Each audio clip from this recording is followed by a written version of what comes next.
Salut, c'est Trado. Voilà mon commentaire pour la valeur Bolloré.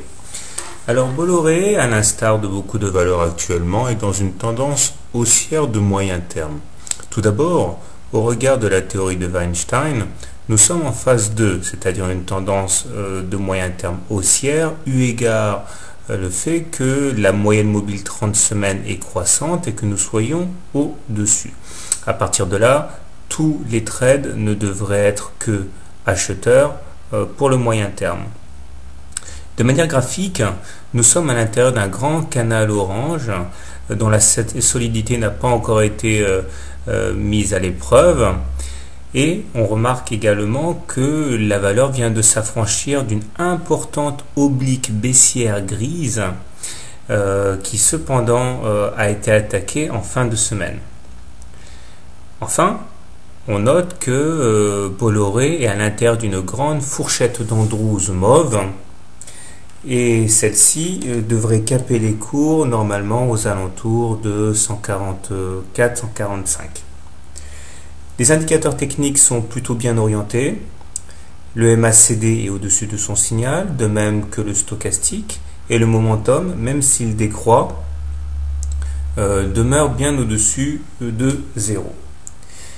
Alors, comment trader la valeur? Étant donné que la tendance à moyen terme est haussière, je pense que pour cette échelle de temps, seuls des achats devraient être pris en considération.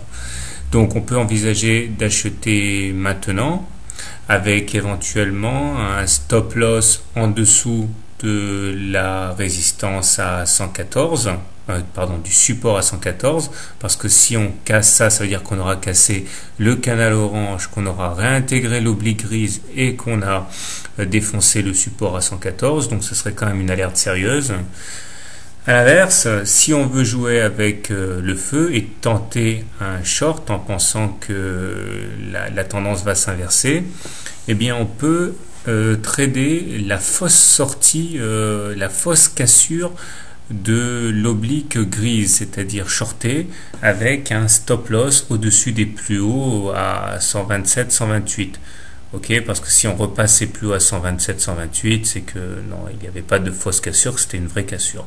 Donc on peut envisager de sortir sur ces niveaux avec pour objectif un retour sur la moyenne mobile 30 semaines et puis donc le stop loss au-dessus des plus hauts. Personnellement, je vais privilégier un achat sur retour sur les 114. Autrement dit, je rentrerai long si il y a un repli significatif pour me mettre dans le sens de la marche, c'est-à-dire le sens haussier. Voilà, bon week-end et bon trade.